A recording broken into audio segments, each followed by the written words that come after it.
So good afternoon, heading into early evening from Kipling Station. So this is on line 2 of the TTC, and I am headed in a roundabout way to line 5, which opened today, the beautiful cold February day. Probably one of the coldest days we've had this to date. So let's head into Kipling.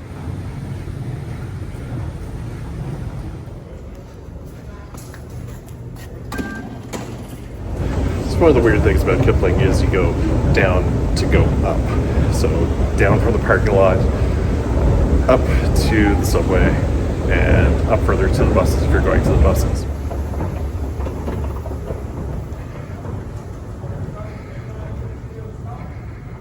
This new subway map is a real thing of beauty. It'll look even better once the Ontario line and the Scarborough extension is complete.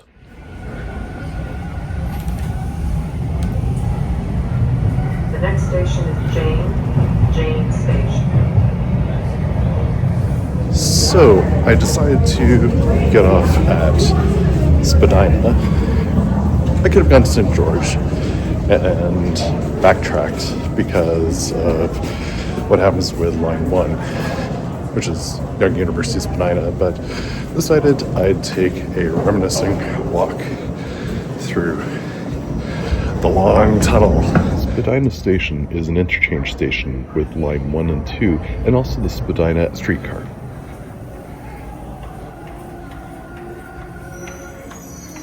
This is totally my love letter to the TTC. I've been riding these rails since 1979, and the TTC has always been a part of that journey.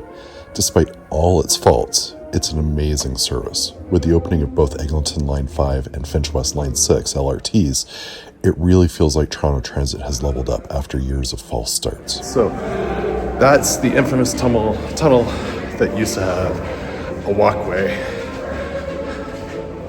Make that a moving walkway that was ceremoniously torn out.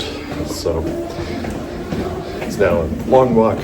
Doesn't make it great for if you have mobility challenges, but nonetheless connects the two lines.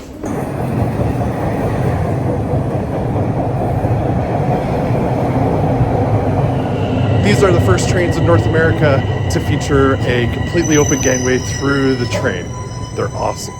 There are plenty of videos covering the history of the Eglinton Crosstown, Line 5. Instead, let's talk about how transformative it will be. Line 5 runs underground west of Don Valley, except at Sunnybrook Park, and at surface east of it. It connects Line 1, Line 2, GO Transit, and the Up Express going to Pearson International Airport. It will relieve pressure on Line 2, move people efficiently from Scarborough to Etobicoke, and with its western extension link Toronto to Mississauga's bus rapid transit system. So to me, one of the stupidest rebrandings of a station ever, there are actually two that I'm going to talk about in this video. This one, Cedarvale. It will always be known as Eglinton West to me because that's what it is.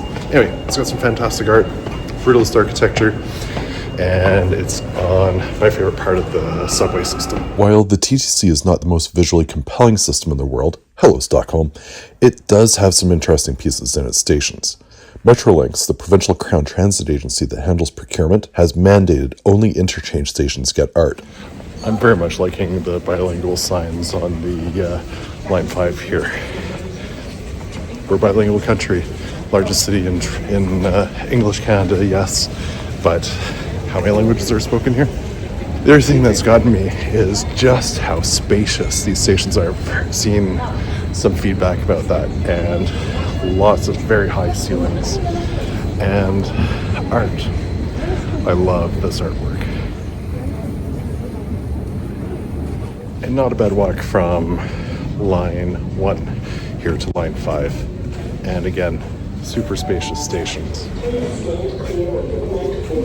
And very clear announcements, and also very quiet. The stations all have the same design language, and there are lots of signs showing the timing of the next two trains. Please stand clear of the platform edge.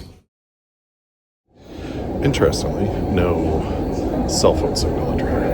And you can sort of tell how cold it is down here, as you can see my breath.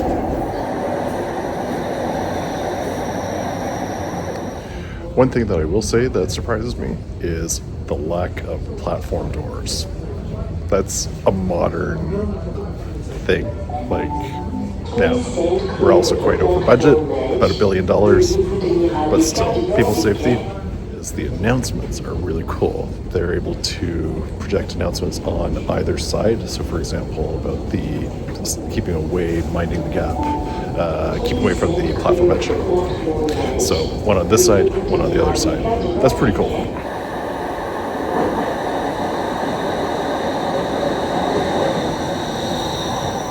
Arriving at Montaigne Station. Change for the Kitchener Line and Union Pearson Express. This is the terminal station.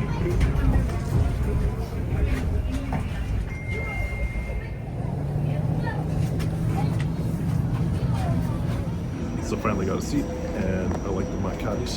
It's a nice design. This way you can actually get a better advantage. One of the more challenging stations to build here, Eglinton. Eglinton was a mess at Yonge and Eglinton, the above ground, because it was cut and cover. And let's see what they've done to the station. The stations are very stark and white, very minimalist, but very functional. All stations are accessible on the line as well. One of the coolest pieces of art.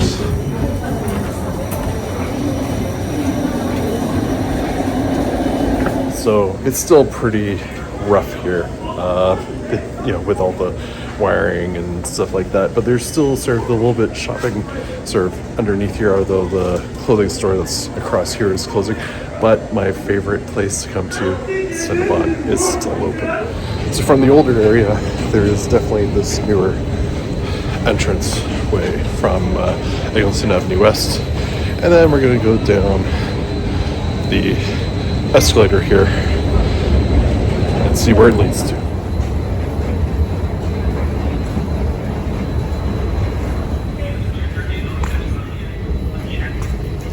One thing I will say is signage is really good to get between the lines.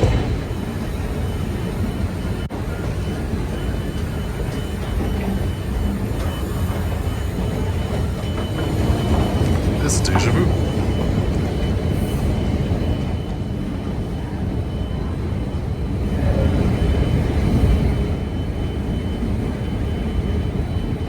I've decided to cut it short here at Eglinton, mainly because it's a school night and it's really cold today. It's really cold in the subway station, so I'm like, no, I gotta go home. So we'll do the rest of the line in part 2 when it's warmer.